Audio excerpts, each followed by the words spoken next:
Hymns, Prayers, and Invitations, the latest album from Rick Lee James, has garnered praise from CCM Magazine, Worship Leader Magazine, UTR Media, and more. Written and arranged using hymnals and prayer books for inspiration, this collection of 10 modern hymn-like worship songs will inspire individuals and congregations to draw near to the heart of God. Highlights include Christ is Lord, inspired by St. Patrick's Breastplate Prayer, Advent Hymn, and the Communion Hymn, The Invitation. Worship leaders will be glad to know that all songs on the album are published through Lifeway Worship. Find Hymns, Prayers, and Invitations on Amazon, Spotify, Apple Music, CD Baby, and at rickleejames.com.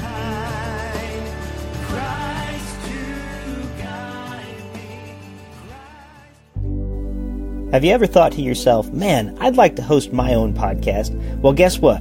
You can go to podbean.com/voices and get everything you need to create, manage, and promote your podcast. I use Podbean every week for Voices in My Head.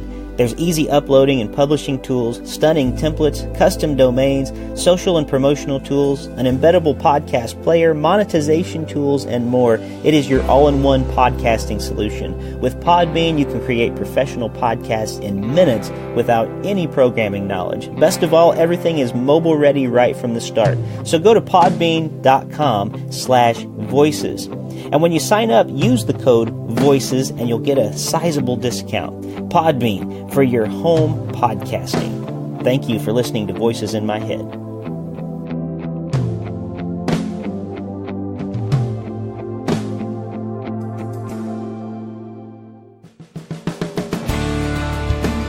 Welcome to Voices in My Head, the official podcast of me, Rick Lee James. I'm a recording artist, a singer, songwriter, an author, a worship leader, and an ordained minister in the Church of the Nazarene. The Voices in My Head podcast is your source for discussions on music, literature, movies, pop culture, theology, and more. Now sit back, relax, and listen to the latest episode of the Voices in My Head podcast. And don't forget to let the voices in your head be heard by following me on Twitter at Rick Lee James and sharing your thoughts about today's show.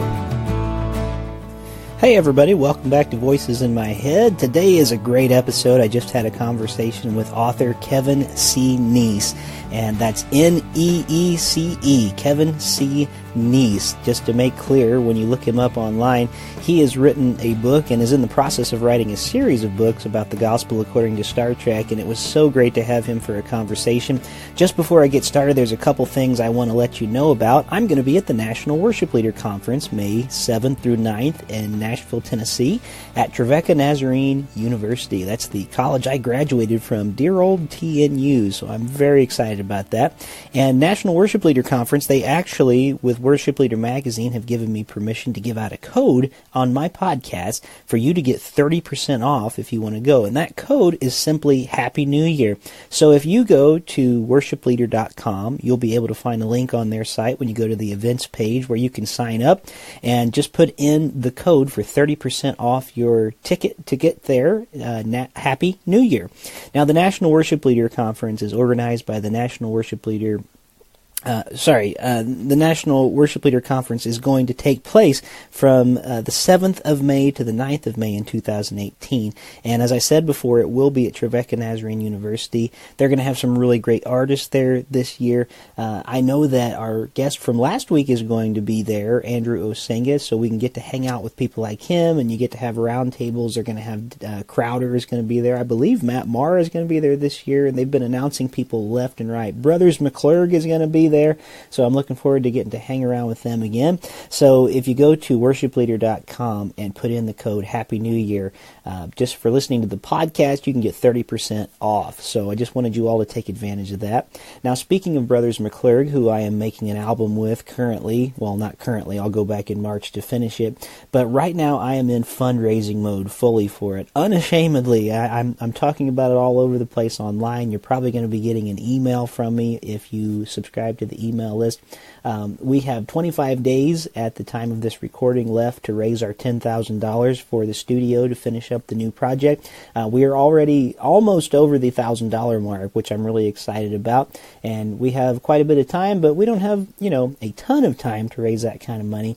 But you get some really exciting perks with it. I'm giving away my very first guitar at a certain level if you donate to it. There's levels of donations where you get autographed books of Winds of Heaven, Stuff of Earth, autographed by Andrew Greer. There's level where you can come to my house and we'll make pancakes together. There are rewards like I'll pick out something for you specifically and customize a gift.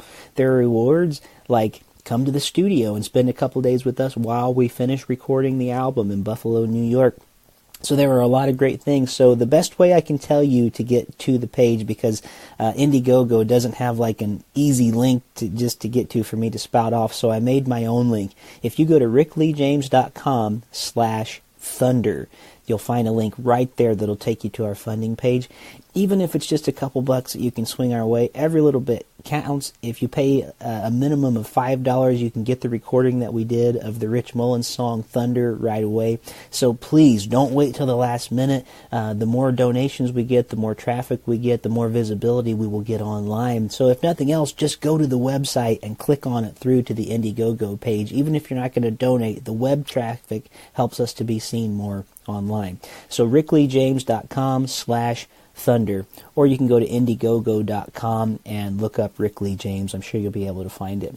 Well, that's it for advertisements, and we're going to get into my conversation with Kevin C. Neece, The Gospel According to Star Trek. It was a really fun conversation. Even if you're not into Star Trek, I think you're going to find a lot of benefit to our conversation today. We go some interesting directions with it.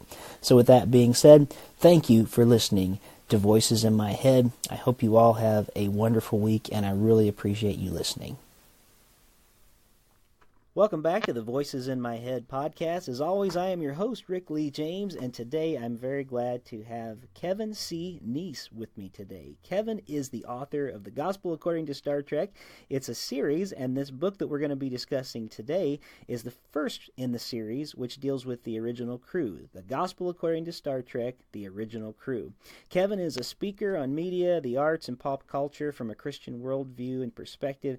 He's the founder and curator of the Undiscovered Country Project. Kevin C. Neece, welcome to the Voices in My Head podcast. Well, thanks very much, Rick. It's good to be here. Thanks for inviting me. Well, I'm thrilled to have a fellow Star Trek fan to talk with today, but I know that you're so much more than that. You're a speaker, and you're really into meeting people. You're into doing all kinds of Q&As and just meeting all kinds of different audiences today. So we're here to talk Star Trek, but I'm open to letting the conversation go anywhere we want to go today. So welcome to the show. We are so glad to have you. Well, thank you very much. I'm excited, and I think Star Trek is. I've been writing and speaking about Star Trek for the last, almost a decade now, and I enjoy talking about it. But it's the reason I wrote this book is because of all the things that I saw in Star Trek that were valuable to me as I was developing a Christian worldview more thoroughly than I had before, and so that makes this material really accessible to even people who aren't Star Trek fans, I hope. Yeah, well, I think it will be. I think it's a book that, well, I enjoyed it, but I am a Star Trek fan, so I have to admit that first and foremost. But it really is a well-written book, and I think it really lends itself to maybe some Bible studies and some different things that could be very conversational for a lot of different reasons. And I want to start out by asking you a question, and I'll ask you the question first, and then I'll answer it on my end just to give you a moment to think about it. And I know you've thought about it a lot, and you even wrote about it in the book.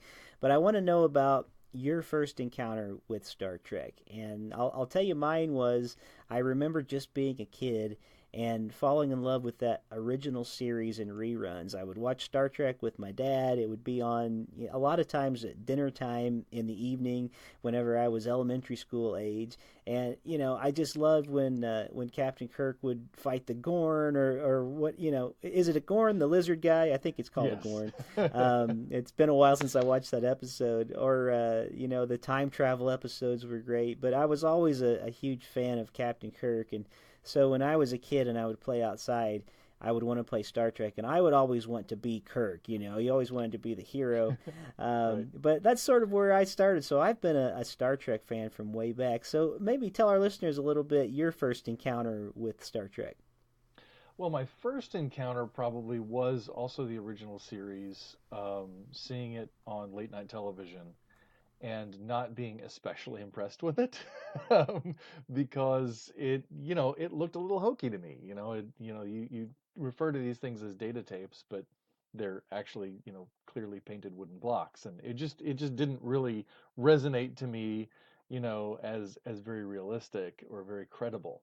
And of course, I was, you know, 6 or 7 or 8 years old, so I didn't really appreciate the artistry of the original series, which of course I do now. Um, I see obviously the technological limitations, but I mean, I recognize that it's exceedingly well made.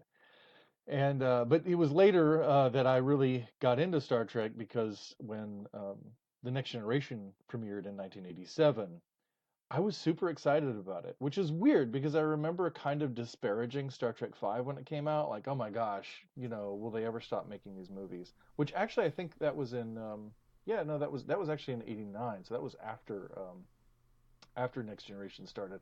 So maybe I was still like anti-original series or something at some point. I don't know.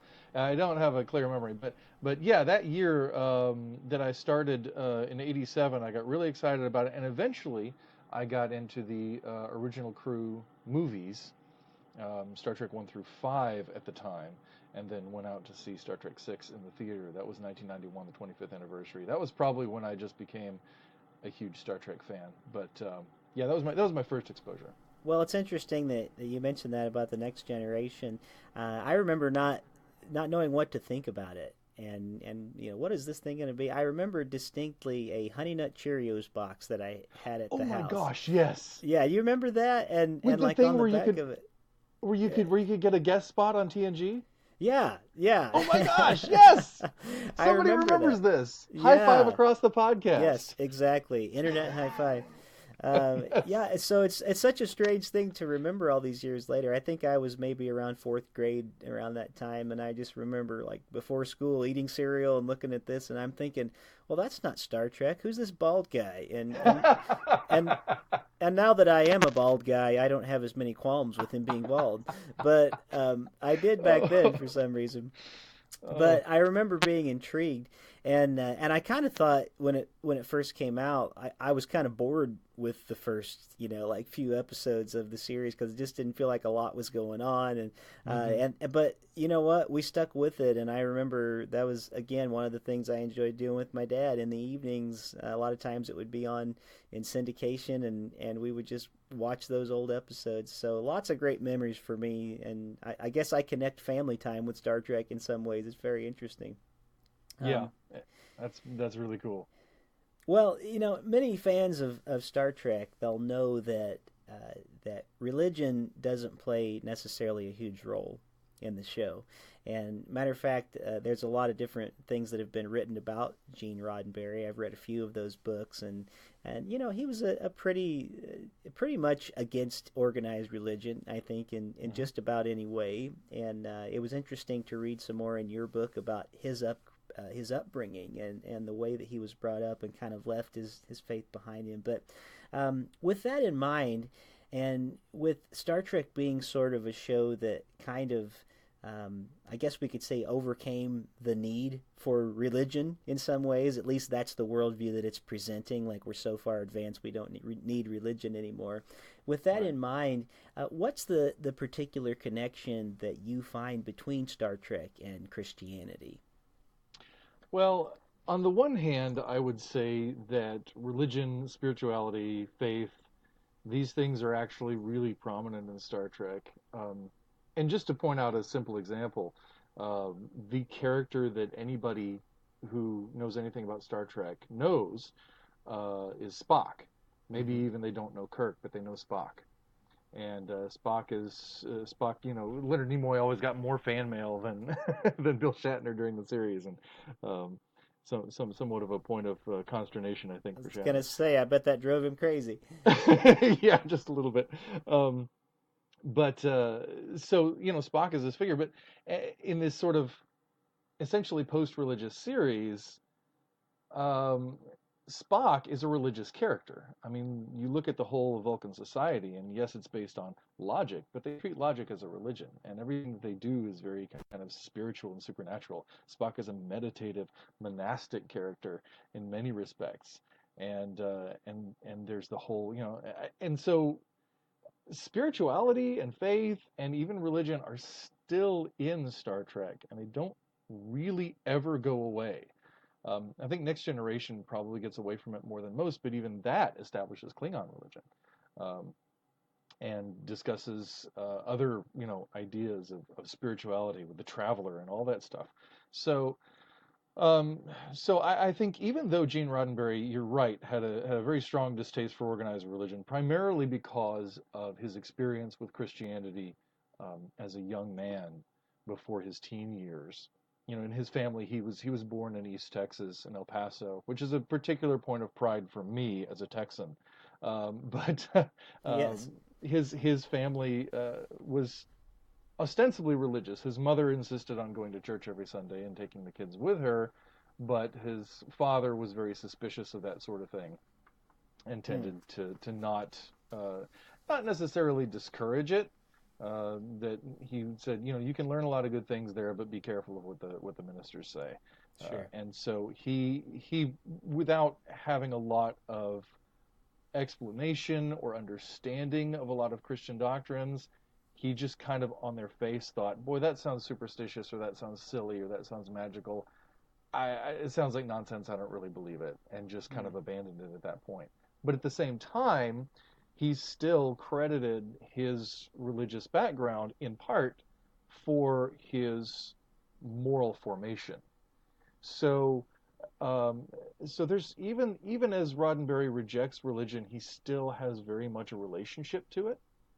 Hmm. He never really became an atheist. I talk in the book at length about Roddenberry's actual theology as best I can um, sort of find it, as best I can understand it, because he Yeah, did have and a that was, theology. I was just going to say, yeah, and a lot of that is sort of taken out of context. It was really interesting reading about the research that you did to find sort of this original interview where something he had said disparaging religion ended up being not as disparaging as it originally sounded, because just the way that things get twisted over time, and people grab a quote of what they think it said, taking it out of context. And not that we ever do that in a Twitter society or anything like that. Right.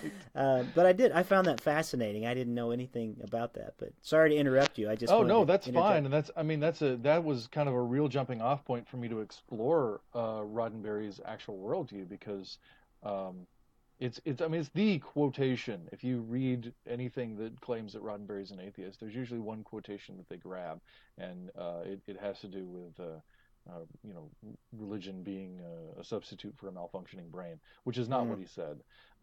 Half the quotation as we have it is accurate, and the other half of it is a complete mishmash of actual words he said, but reordered so that they say something else. And I right. don't know who made that version of it, but it's the version everybody quotes as the truth, and it's not the truth. Hmm. And even when I first heard it, it didn't sound right to me.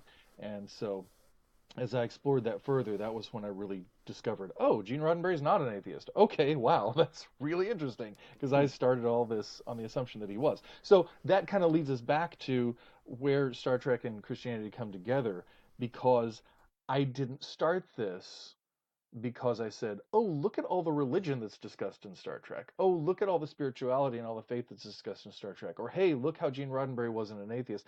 All that stuff was stuff I discovered later. What hit me about Star Trek was that, well, originally I saw a parallel between Data and Jesus. And I wanted to go through Next Generation and see if I could see that thread throughout the character. And then I started seeing a parallel between Spock and Jesus. But as I started going through Star Trek, at the same time that I was having what I call my worldview conversion process, where I just started to see my life and my faith in a whole new way, and see that that the that the distinction between the sacred and the secular is really kind of a false distinction, that everything belongs to God.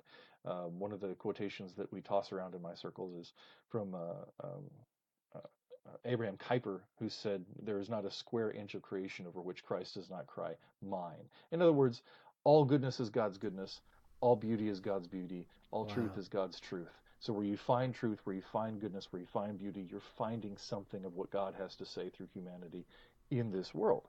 And so as I was going through Star Trek, I found things that not only were compatible with my faith, but were informing my faith, were growing and deepening my faith, and were helping me to see that connection between my intellectual life and my spiritual life. Because I think there's a great connection in Star Trek between intellect and spirituality, between like scientific pursuit and the deep truth of what it means to be human. It's really an exploration of the human condition, but that's really what science is at its best too.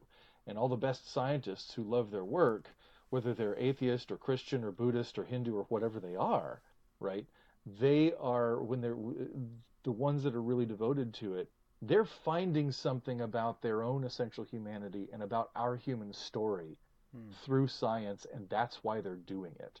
Yeah. So the idea that that all this sort of logical data and information is just sort of separate from our hearts and our souls and our spirits and our minds, it's not true. It's not true. So as I started to see those things, I started to write them down, and it was going to be a paper for a conference. And then by the time I was writing the paper, I knew I had a book. And by the time I was almost done with the book, I realized I had a series, and that's where we're at now. That's really great, and as a writer, that's an awesome thing to experience. You're like, hey, I have somewhere to go here with this. It's great. Yeah, it's impressive. If you don't mind, if you can do it for just a second, you said something so beautifully a minute ago, and you were quoting someone about how Jesus says "mine." I just want to hear that again. It was so good, about every corner of creation. Can you quote that kind of again? Yes, I will say that again. And forgive me if I speak too rapidly. If you want me to slow down, I can. No, it was fine. It wasn't that at all. I just thought it was so good. I just thought it bore repeating. Oh, well, thank you. No, it's a quotation from Abraham Kuyper, and it is that there is no square inch of creation over which Christ does not cry, mine. In other words, all things belong to God. Nothing is really truly separate from him, because everything flows from God, and everything is created by God. So that leads to the following statement, which was, all goodness is God's goodness, all truth is God's truth, all beauty is God's beauty. Yeah. So as we look for the good, the true, and the beautiful, which are kind of these things that we hang our hats on, these things that we latch on to, in what I would call the Christian humanist circles, which is where I live. That is, as we seek those things, we're really seeking God. Yeah, that is just so good. Thank you for repeating that again. I know the listeners, if you didn't do that, they were going to scroll back to hear it again. I just thought it was so good. It's one of the great ones. Yeah, well, and with that in mind, and thinking of every corner of creation, everything Christ saying mine, I love that you quoted I can't talk today. Not Flannery O'Connor, but Flannery O'Connor. I love that you quoted Flannery O'Connor in the book, and she gives a description of the American South as Christ haunted. And you say that as well, whatever Roddenberry thought of Jesus, the Christian religion and all that he saw it and the perception of God he perceived in it, it pushed him away from any kind of pursuit of Christ. But like Flannery O'Connor described, that he was Christ haunted. And I think that is probably a very good description for maybe the human situation in itself. I love that description, because I think not only do we probably see that in Roddenberry's life, how many times for each of us could we point to it and say that we also are experiencing that Christ hauntedness, that Christ is there at times whether we want to admit it or not, maybe in times when we didn't see him, but he was there pursuing that. And I love that you bring that out sort of through the story and the many stories and the many different generations of Star Trek that we have, whether they know it or not or acknowledge it or not. that is the thing that is sort of pursuing them, whether they are pursuing it or not. Yes. And I really love that.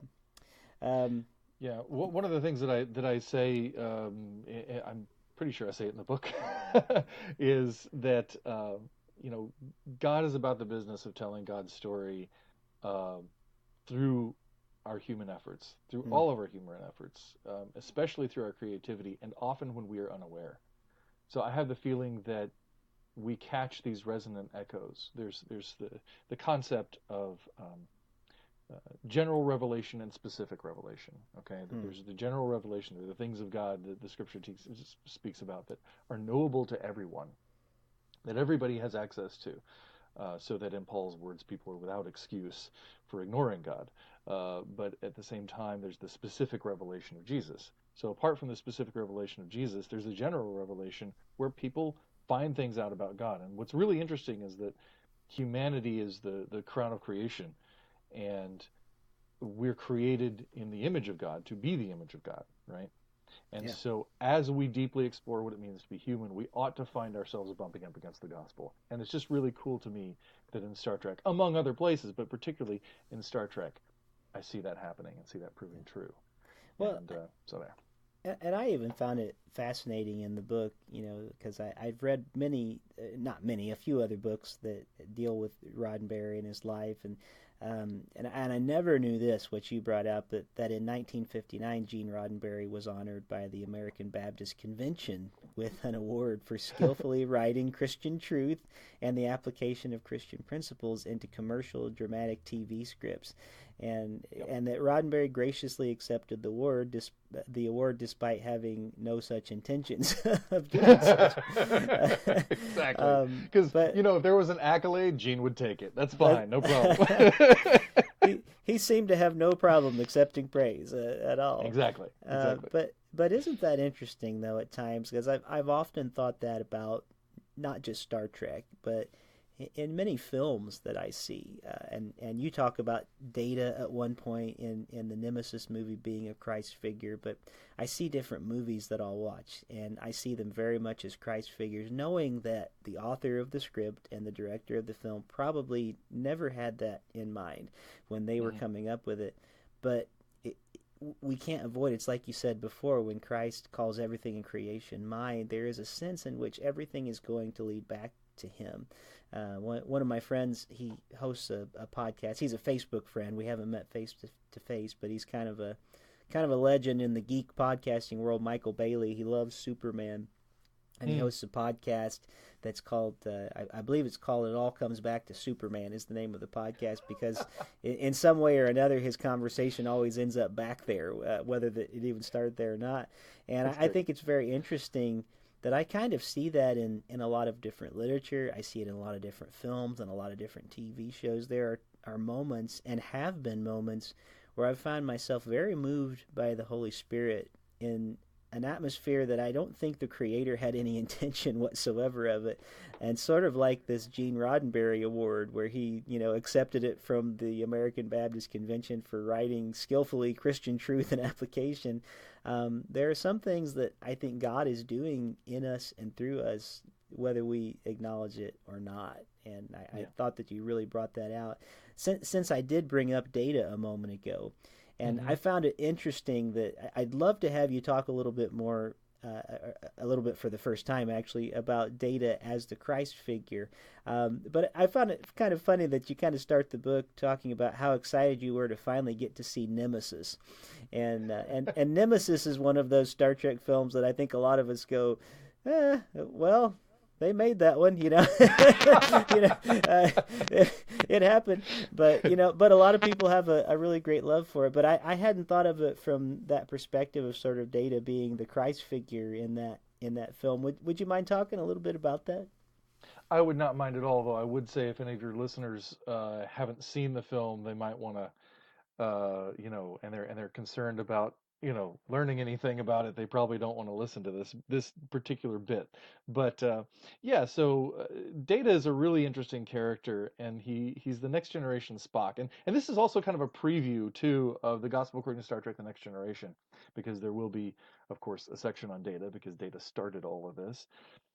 But in Nemesis is where I really noticed it, where I really saw it. And in this film, I'll just kind of go to the film itself instead of trying to unpack the whole character because we could be here for a while.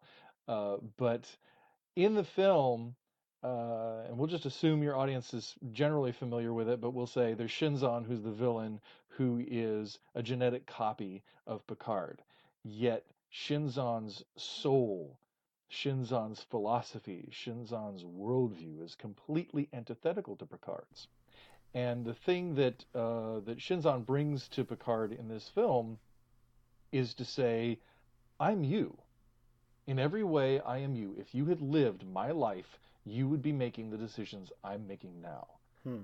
And and Picard completely is completely opposed to that idea and says, no, no, no, there's no way I would do that. But it shakes him, it rattles him, and he's left with this idea that, like, wow, really, really, what if this is true? Because um, Picard, I don't think, is particularly any kind of theist. I rather think that Picard is probably an atheist, um, at least an agnostic. Probably doesn't believe in a soul, although there's a moment in one episode that kind of gives us the idea that maybe he might, but it's early in the series and they were still figuring out the character, so I'm not sure if we can really take that as conclusive. But so I think Picard really sees himself as defined by his DNA, defined by his genetics, as much as or more than anything else. So for him to think that his internal self, his true self, his sense of who he is in the world could be different, that dramatically different, if his circumstances were otherwise, is really shaking for him. It really rattles him. And so in his final encounter with Shinzon, as if you as you recall from the film, when he pulls the pole or whatever it is down from the wall with great strength. I don't know how he did that, but whatever, he did it. Well, And he is Bane after all, Tom Hardy. So well, no. Picard does that. Picard does that. That's right. He pulls the pipe down, and then Shinzon acts, just kind of runs into it, and so Picard sort of intentionally, unintentionally impales Shinzon, and Shinzon is pulling himself toward Picard along that pole. It's such a really powerful visual image, and he gets right up in Jean-Luc's face and says, it's good that we could be together, and Jean-Luc could move. I mean, Shinzon's stuck there. He's gonna die. Picard could move and he could go shut down the reactor and stop all this stuff from happening. That's what he's supposed to do. That's his hero's moment. But he can't. He's frozen. He's so shaken by Shinzon being face to face with this dying, with Shinzon dying in front of him, that he just can't move. And that's when Data shows up. And then Data comes, and he has the little transponder that will transport one person back to the ship, and he sticks it on Picard. Says, "Goodbye, Captain," and Picard is beamed out of there, and then Data shuts everything down and destroys the ship and himself. And so Data comes in and accepts the death that Picard would have had he stayed there, had Data not showed up. And it's a sacrifice, for another person, but it's not just a sacrifice, because Picard is metaphorically there, sort of dead, if you will, in the face of his trespasses and his sins, or the sinful version of himself. He's unable to act, and Data comes and acts on his behalf and accepts the death that he was going to have, because he was trapped in the face of his sinful self. Yeah. And to me, that's not just a sacrifice. That's substitutionary atonement. Sure. And then there's more to that film too, with the whole B4 story and the hints of resurrection at the end of the film. And yeah. Well, Well, I'm going to have to go back and revisit that one because that one in my mind is one of the least favorite of the Star Treks. But the way you Hmm. describe it in the book and the way you talked about it, it makes me want to go back and revisit. And I'll tell you why, because I saw it. I think I was in college at the time, and there was a scene where it looked like they just copied it from Star Wars, jumping down the chute, in the middle of the hallway, and I was like, are they just copying Star Wars? And so for some reason Yeah. it set a bad taste in my mouth. But I've found that years later, when I go back, I often like things better than when I Hmm. first did. Uh, Well, I'll tell you, it's not an exceedingly well-made film, honestly. oh, okay. It's very flawed. I about half love Nemesis and half Yeah. hate it, but the part that I love because it's so symbolically beautiful. I feel like there's a Well, great story in there trying to get out that is sure. kind of trapped in a not so good movie. But Well, and to be honest, I never would have even thought of it that way if I hadn't read your book and seen the way that you laid it out. And so it's worth a revisit. And at this point in my life too, I fully acknowledge there's a lot of cheesy movies that I really like too. And so sometimes it's okay to go to movies that are not well made and still find some truth in there. It's good stuff. right, right. Well, we're gonna probably skip around a little bit in the conversation, but I'm dying to ask you a question that I've always wanted to ask, and I don't even know if you can answer this question, but I'm just gonna ask it straight up. What Okay. does God need with a starship? uh, Oh my, that sounds familiar. It might yes. be the title of an epilogue of a book I may have written. No, it's. I mean, I really want to get into that a bit Yeah. because I mean that's. I think that movie is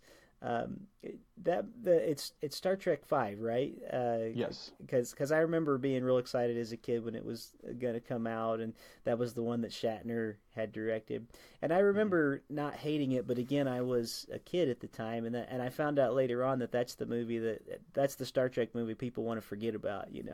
Right. But it's interesting to me because I was and am so interested in religion, and while I don't think Roddenberry wanted to put religion all through the show. That movie has a lot of questions that it does ask about God, Hmm. and the God that maybe we think we're looking for, or the God that maybe we think we believe in, maybe is not the God that is, or the thing that we Mm. thought was God ends up not being God. And Right. I find that there's some interesting questions in that film that are raised too.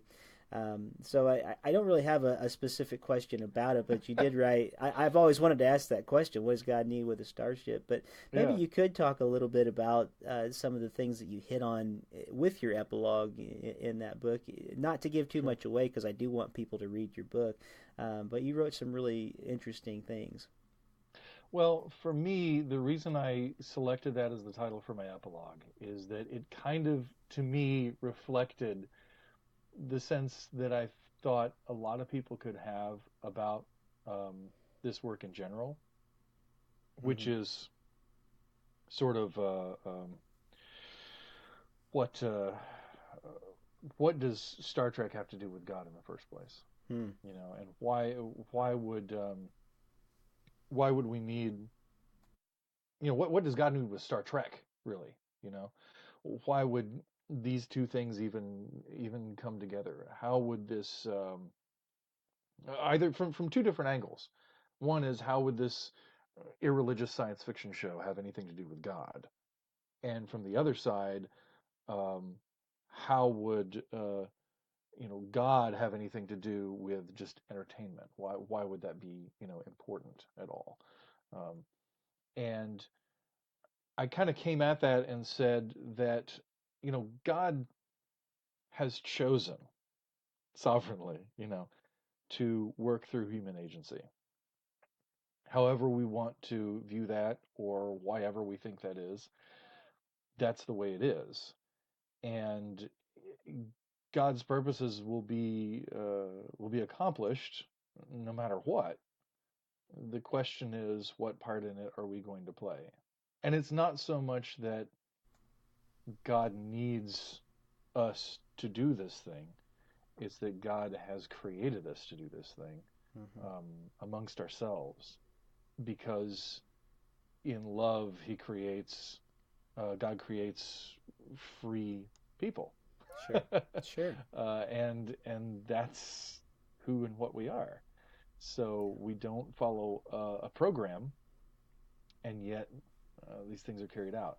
Yeah. And for me, as I look at Star Trek, I don't see that, well, God needs Star Trek to accomplish God's purposes, but maybe we need Star Trek to accomplish God's purposes, amongst other things. I mean, not just Star Trek, but I think Star Trek is one of the things that can help us to become more like the Imago Dei, the image of God that we're created to be.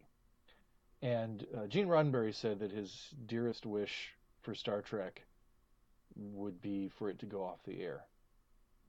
And the reason he wanted it to go off the air was that humankind wouldn't need it anymore.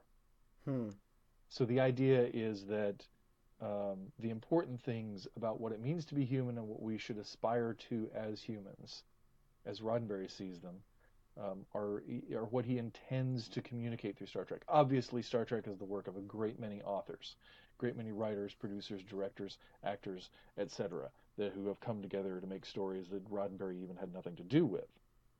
But that was his hope and his intention for the series, and I think that's true. I think that's really something that is a part of how I encounter Star Trek as well. That maybe God doesn't need Star Trek, but maybe we need Star Trek to help us get closer to God.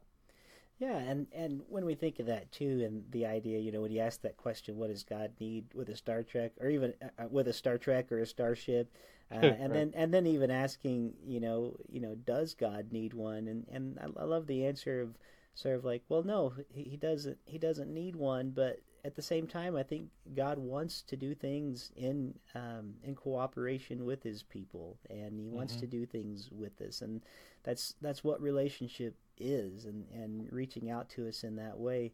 And there are some really interesting things that can be brought up with that question theologically, and thinking about how much does God need us, and how much does He just want us, and Right. And how much does He allow Himself to I feel like God really opens Himself up to some hurt and some pain and some things that we are scared to open ourselves up to, for the sake of relationship and for the sake of loving us well. And I think a lot of that can be unpacked even within questions like that about what does God need with the starship. And well, I want people to read your book, and I want to remind everybody of the title so that we don't get it, so I don't forget about that. But it's Kevin C. Neece's book, The Gospel According to Star Trek, the original series, or no, the original crew. I'm sorry. Yeah. And The reason it's, well, actually, I would probably say that the reason it's the original crew is that it covers all the adventures of Kirk and Company.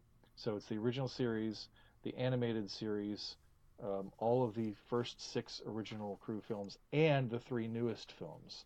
Sure. So up to and including Star Trek Beyond. So it's all that stuff.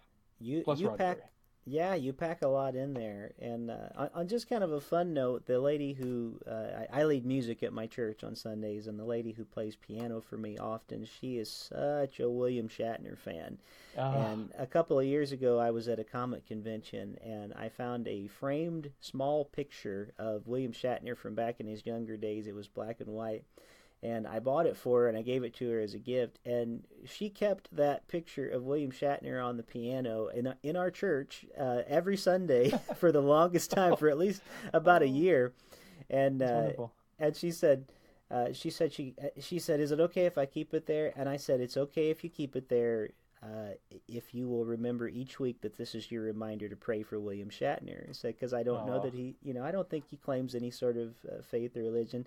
But I said, but somebody has got to pray for him. Why not let it be you? So I think she kind of took that, on as something, because she's such a Trek fan, and she's such a Shatner fan. And I think that's another way that we sort of overlap with the idea of faith, and we're reminded of things in the world that there are things that, why can't Star Trek be a reminder that we have a call to pray, or to pray for other people, and to figure out how to live in this world together. There are so many things that you cover in your book, and unfortunately we won't have time to get through to everything, but I wondered if we could kind of cover one more thing, because it was my personal favorite part of your book, and I'm sure other people would read it and find other nuggets that they think are great. But when you write about the episode Bread and Circuses, Ah, yeah. I think that the whole thing you wrote about it was amazing, from the character of Flavius and Kirk, and them encountering the words of the Son, and the wordplay sort of there with the S-U-N versus the S-O-N, Son. Right. And I wonder if you could just talk to us a little bit about that episode, and what really drew you into that, and into the spiritual reflection of it, because there's a lot there. And if you feel like it's too much to get into, just kind of give us the Cliff Notes version of it. Right. But I really enjoyed what you had to say there. Well, it's an interesting episode because it's the only time, well, it's one of two times that Jesus is mentioned in Star Trek. The other time is, oh gosh, that Nazi episode in the original series. Not mentioned by name. I think they refer to him as the Messiah or something like that. Okay. But it's the only time that the name Christ is spoken in Star Trek, and so to me that's a little significant. Yeah. Because the whole setup of the episode has to do with these separatists, these freedom fighters, what have you, who are trying to live in peace in opposition to this Roman authority and this Roman culture that has been brought to this planet and everything. And people, the thing is, the idea is this modern Rome, so that they have cars and television and guns and all these things, which is a little weird because we only ever see a picture of a car in a magazine. It never really looks much like a city, but it is.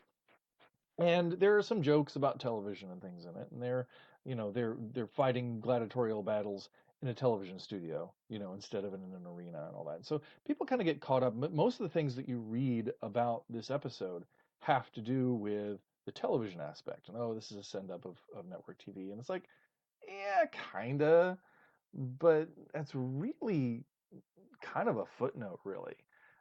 The rest of the story is really about how the soul of this Star Trek, the Starfleet officer, has kind of been corrupted, and how he's kind of been um, trapped here and pulled into this way of thinking so that he's part of the Roman Empire, and then how our people, how the crew is going to sort of counter that, and how they're going to be the ones who don't submit, who break free, and the way they do it is it's through a lot of things, but one of the things that happens is the self-sacrifice, the intention of self-sacrifice, and the actual sacrifice of Flavius. And all these people are always talking about being followers of the Son and children of the Son. And then there's that scene at the end of the episode where they're talking about their experience, and Spock says, "I don't understand. Sun worship is considered barbaric and all this sort of thing," which isn't actually true, but nonetheless, it's it's in the script. And Uhura says, "No, you've got it all wrong. They're not talking about the Son of God, the Son in the sky. They're talking about the Son of God." And Kirk says, "Caesar and Christ, they had them both. Wouldn't it be amazing to be there and see it all happen again?" And they talk about this philosophy of peace and love that Christ would bring, and that it would take down the Roman Empire and all that sort of thing.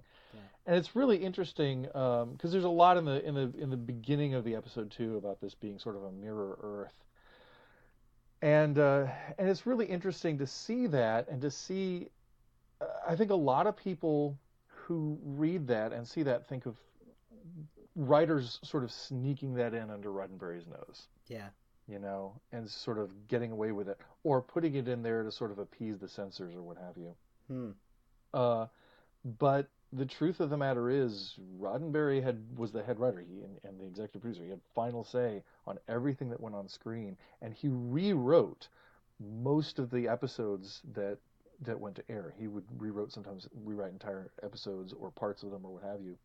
And according to Mark Cushman, who did the really extensive These Are the Voyages 3-volume set of books, he says a lot of the more sentimental dialogue in the episode is actually Roddenberry's.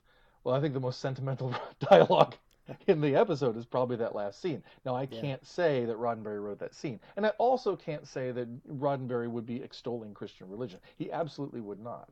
But he speaks frequently in interviews of a regard for Jesus as a great moral teacher and divine in a certain sense, though not in the sense that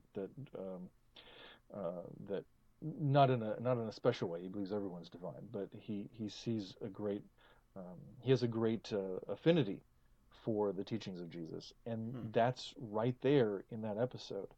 And it's not an aberration. Well, it is an aberration in that it's a specific discussion of religion, a specific discussion of Christianity in Star Trek, in Roddenberry's hands, So that was very unusual. But the fact that, of course, they're not discussing Christian religion, they're discussing Jesus, and they're discussing his early followers, and they're discussing, when they come to the planet and they meet the followers of the Sun, they said, "Oh, we're men of peace ourselves," And there's that identification between the Starfleet Federation philosophy, our humanism that we hold on to in Star Trek, and the philosophy of these early Christians on this planet. And that is the thematic core, the whole arc of Flavius's character and how he helps the crew escape and win victory again, a substitutionary death, by sacrificing himself because he is a follower of Jesus specifically, his planet's Jesus, whatever that means. Sure. That's the core of the episode. Yeah. And that tag, that final scene points directly to that. But everybody just skates right by it. Yeah. Like it's not there, because that's uncomfortable. Honestly, for your average Star Trek fan, that's uncomfortable. But it's the reality of the episode. Well, that's true. Well, I can't think of a more appropriate way of kind of closing down this conversation today. If you don't mind, in just a moment after I let you have sort of your final word and tell people what where they can find you online and anything you'd like to let them know in that direction. But when we're done with that, I'd love to just read a passage that you wrote from your book that has to do with that, because I think it's a good note to sort of end the episode on today. But before I read from your book, I wonder if you could just tell us maybe any of your web links or anything that you want people to know about specifically that you have happening right now. Sure, yeah. I'm, well, if I talk about specific things, this will date the podcast, but I'm my name is Kevin C. Neece, and the Neece is spelled Neece if you're just listening and you've not seen it in text. Neece. So you can go to kevincneece.com and you can catch up with me there. You can also find me on Facebook and Twitter, and you can also find the Undiscovered Country Project. If you just Google, one of the big things in this book is I explore Spock as a Christ figure, particularly in Star Trek 2, 3, and 4. We didn't even touch on that, but it's in here, and it's really fun and fascinating. So if you even just Google Spock as a Christ figure, I'll be like the first 5 results, so you can find me. Nice, very good. And I love to, one of my favorite things in the world to do is to go and speak. I've, libraries and conventions and churches and universities and what have you, and so I'd love to get in touch with you and talk about coming to your area and talking to your people, because that's what I get a lot of joy out of, and one of the big reasons that I do this. Well, great. Well, thank you for being the guest today. And I you. do want to close out with reading a passage from your book, and it actually has to do with that bread and circuses passage. And Okay. you have just asked the question about Flavius, and Flavius has been this warrior. And the part that I'm going to read kind of tells the situation here, and it tells the story. And you say in the book, is he a fighter or a man of peace? In other words, when he is pressed, will he follow the words of the Son or not? And so the next part that I'm going to read is actually dialogue from the show. Flavius says, "For 7 years I was the most successful gladiator in this province." Kirk says, "Then you heard the word of the Son?" Flavius says, "Yes. The words of peace and freedom. It wasn't easy for me to believe. I was trained to fight, but the words are true."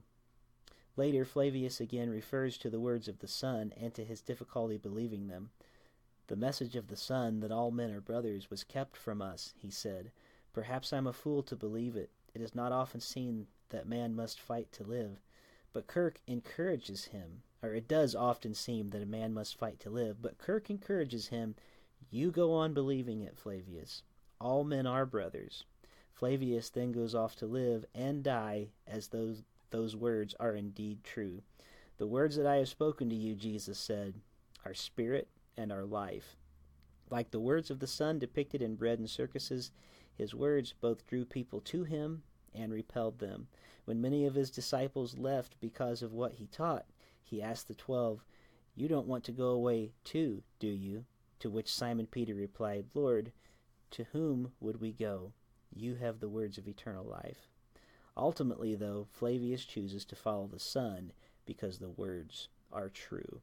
And that's just a taste of what you're going to get when you read this wonderful book by Kevin C. Neece. So, as we say every week to our guests at the end of the show, Kevin C. Neece, thank you for being one of the voices in my head this week.